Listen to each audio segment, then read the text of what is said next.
Oi, gente, segunda parte do vídeo, né, eu postei, devo ter postado, eu imagino que eu tenha postado a primeira parte sobre o gênero ser um espectro. E agora eu vou falar sobre a parte 2, que é gênero diferente de sexo. O que isso quer dizer, né? Eu vou ler o negócio aqui. Talvez agora você esteja se perguntando, mas sistema reprodutivo, onde fica nessa história? Os seres humanos são atualmente e ao longo de grande parte da história ocidental divididos em dois grupos, o de pessoas designadas homem e o de pessoas designadas mulher. Para cada um desses grupos foram impostas algumas normas sociais e corporais. Aí em cima tem um gráficozinho falando pessoas designadas homem e pessoas designadas mulher, e embaixo tem um espectro de rosinha para uma turquesa, onde o rosinha está como SRT e o turquesa está como SRO. E vários desenhos de genitais e cromossomos e algumas coisas assim relacionadas ao sistema reprodutivo. Isso fala um pouco sobre intersexualidade, né? Isso ele ainda vai explicar num quadro mais à frente, mas ele tá...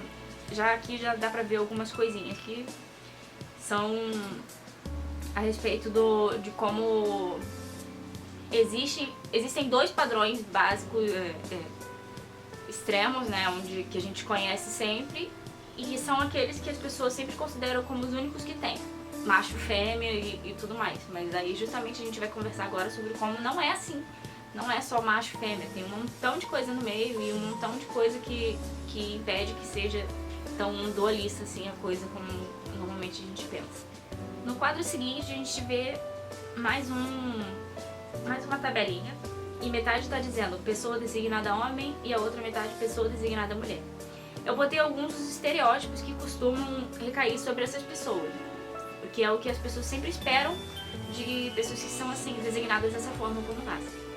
Por exemplo, a pessoa nasce com um penizinho, então as pessoas já imaginam que o nome dela tem que ser João, Rafael, Marcos, qualquer coisa assim que elas considerem masculinos. Sempre vão tratar no pronome ele.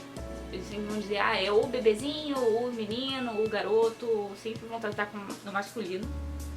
Sempre vão esperar dele racionalidade, nunca sentimentalismo, como tá no quadro do lado. Vão fazer logo desde pequeno, já vão cortar o cabelo dele, já vão botar umas roupas mais que considerem mais masculinas, não vão usar rosa, não vão usar cores claras, vão sempre usar tons muito específicos que são considerados masculinos.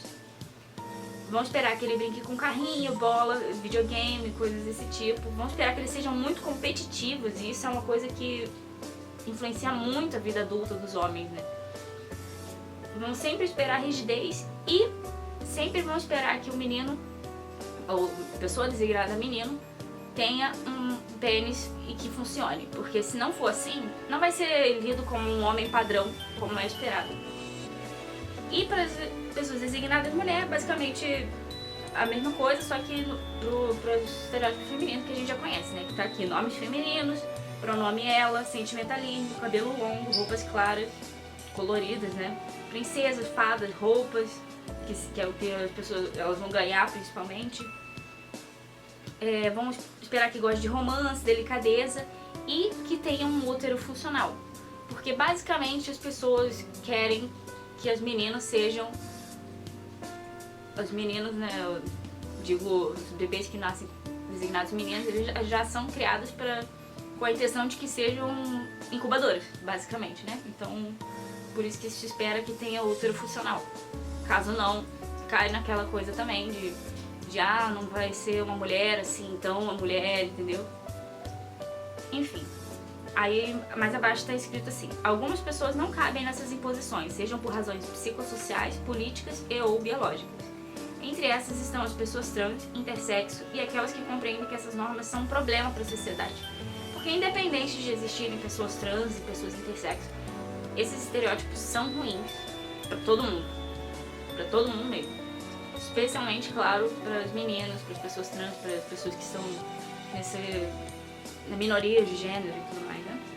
Próximo quadro. Pessoas trans são aquelas que não se encontram no gênero que lhes foi designado, pois mesmo ser homem ou mulher são imposições. Não significa negar o próprio corpo, mas entender que gênero depende mais de como ela se apresenta socialmente do que como são seus corpos. Abaixo tem mais um gráfico, onde está de novo escrito pessoa designada homem, pessoa designada mulher. Mas abaixo da pessoa designada homem tem uma bolinha vermelha de homem cis. Tem todo um espectro falando de pessoas não binárias, que tá tipo várias coresinhas, de vermelho, roxo, de verde, baixo, transparente, um monte de coisa. E lá no cantinho tem uma bolinha roxa chamada mulher trans. Na parte do pessoa designada mulher tem a mesma coisa do pessoas não binárias, mais a bolinha roxa escrito mulher cis e a bolinha vermelha escrito homem trans. Mais abaixo tem uma ligação entre o homem cis e a mulher cis, indicando, né, que são essas as pessoas cis, entre as que estão aqui no quadro. E pessoas não binárias, mulheres trans, pessoas não binárias, as mulheres, né, e homens trans, todos eles com uma setinha para baixo indicando que são pessoas trans. Como eu já falei em outros vídeos, pessoas não binárias são sempre trans, né, isso daí você já pode procurar em outro vídeo, fica aí a dica. Aqui fala um pouco sobre como gênero é uma imposição também, né. Na verdade, acho que gênero é tratado como uma coisa extremamente importante e ele é basicamente essa junção de tudo.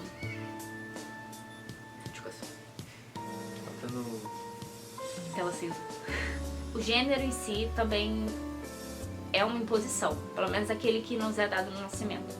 Porque por mais que muitas pessoas se encaixem tranquilo nos papéis de mulher e homem que eles são designados, muitas vezes isso é uma coisa assim de a pessoa acha que ela tem que agir de determinada X forma porque ela foi designada assim.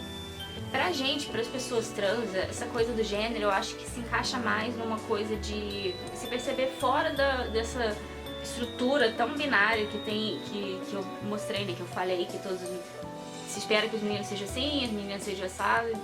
Enfim, as pessoas trans são as pessoas que não se encaixam nessa estrutura. Às vezes elas podem não ter nenhum gênero, às vezes elas podem ser, enfim, toda aquela coisa da não binariedade e todo esse espectro, ou elas podem também ser homens trans e mulheres trans dentro do binário, né? A gente não pode dizer, assim, que gênero não importa nada, nem porque, assim, para essas pessoas transbinárias, né, gênero é uma coisa para elas muito fundamental, porque é um papel político que elas têm ali, né? Então, por isso que a gente fala muito sobre como a abolição de gênero não é a solução. Não é isso que a gente tá falando. O gênero não é um vilão. Ele só, tipo, não deveria ser tão fundamental assim como as pessoas consideram, sabe? A forma que elas falam para as pessoas, elas dividem por gênero. Tudo elas dividem por gênero. Elas não deviam dividir tanto assim, sabe? Entende? Não deveria ser algo tão importante assim como ele é tratado. Especialmente não devia ser considerado uma coisa tão fixa de você ser você foi designado menino, você tem que ser aquilo pro resto da sua vida. Se foi designado mulher, você tem que ser aquilo pra sua vida. Deveria ser algo muito mais, sabe, fluido. Próximo quadro. Já as pessoas intersexos são aquelas a qual a própria biologia contraria essa norma. Se os corpos fogem das noções médicas de macho e fêmea. E aí tem uma bolinha rosa, falando pessoa diádica, um tracinho degradê e uma bolinha turquesa escrito pessoa diádica também, com um anúnciozinho, né? Que são pessoas diádicas, são as pessoas que não são intersexos. Existe uma certa discussão sobre se a palavra diádica é correta, mas essa é a que tá aqui no quadro, então por enquanto é isso que eu vou. Por enquanto é isso que eu tô usando. Já saibam que de repente pode ser que essa palavra mude em breve. Enfim, pessoa diádica aqui é a pessoa que não é intersexo, ou seja, é a pessoa mais comum, né? Que tem todo o sistema reprodutivo mais comum, que é aquele que tem, por exemplo, tem útero, ovários, vagina, cromossomo XX, tudo alinhadinho, certinho. Ou a pessoa testiculada, que tem pênis, testículos e cromossomo XY e essas coisas e tal, assim, bem padrão, né? E as pessoas intersexo são aquelas que têm aquilo diferente. Pode ser uma combinação diferente ou pode ser que uma dessas partes seja estruturalmente diferente. Esse padrão dualista foi o único aceitável por diversas crenças religiosas, fazendo com que a população intersexo fosse historicamente apagada através de cirurgias e aplicação de hormônios sem consentimento. Sim, porque isso acontece. Bebês intersexo muitas vezes são operados, claro, sem consentimento, eles são bebês, eles não podem decidir isso por eles mesmos. E, assim, você pode até dizer, mas é pela saúde do bebê, não sei o que e tal, tudo bem. Fazer uma operação por causa da saúde do bebê é importante, tudo bem, concordo com você.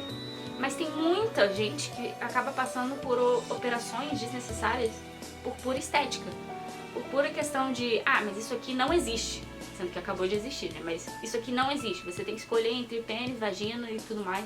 E acabam fazendo procedimentos médicos completamente desnecessários em bebês. Isso tudo pra poder caber nessa coisa de Deus fez assim e esse aqui é o correto, sendo que se você parar pra pensar, mesmo que você acredite numa religião, né? Se Deus colocou ali o bebezinho intersexo é porque pessoas intersexo existem, né?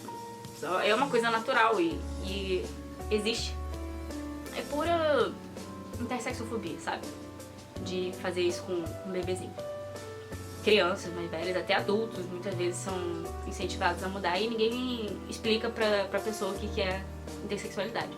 Próximo quadro, eu falo um pouco mais, explicando de novo o que eu acabei de falar, do que são pessoas intersexo, vou ler de novo. Diferente do que se imagina, a pessoa intersexo não é só aquela que possui pênis mais vagina, que é o que normalmente as pessoas imaginam, né? Mas todas as que não estão no mesmo extremo das seguintes categorias. Aí embaixo tem de novo o mesmo degradêzinho com a bolinha rosa até a bolinha turquesa. Tem 4 desses, na verdade. Na primeira tem um pênis e do outro lado uma vulva. Na linha de baixo tem testículos e do outro lado um útero. Na linha mais abaixo tem XY e do outro lado XX. E na última tem escrito hormônios, forma física, fenótipo e a mesma coisa do outro lado, indicando, né, que além de tudo isso também tem essa questão hormonal. Então muitas vezes se o corpo produz mais testosterona do que o padrão, também pode ser um indicativo de que a pessoa seja intersexo e tudo mais. Daí já é um campo mais complexo e médico que eu não sei explicar, mas enfim. Isso já é o que eu ouço de pessoas intersexo e do movimento intersexo, que existem mais coisas além disso. Essas variedades parecem incomuns, porém é verdade que muitas pessoas nascem com alguma parte do sistema reprodutivo fora do padrão e não sabem. Porque eu duvido que a maioria das pessoas aqui tenha feito um exame para descobrir se o carótipo é XX ou XY, porque nem sempre ela se demonstra no corpo de uma forma tão visível, sabe? Às vezes é uma coisa tão pequena que muitas vezes a pessoa acha que aquilo é o mais comum, sendo que não é. Então, tipo, não faz o menor sentido a gente fingir que as pessoas intersexo não existem só porque elas são teoricamente poucas, quando elas são várias e elas estão falando sobre isso. A gente que não quer escutar mesmo, as pessoas que não estão dando voz para pessoas intersexo. E por último, o quadrinho, né, pra terminar. Toda essa diversidade sendo apagada é resultado de moralismo, transfobia e intersexofobia. E olha, pessoas trans e intersexo existem, isso não é mera questão de opinião. Os registros estão aí por toda a história em diversas culturas. E aí acaba o tirinha, né, falando um pouquinho mais, só tem mais um quadrinho falando pra vocês seguirem a página, por favor façam isso. E por enquanto é isso, até a parte 3.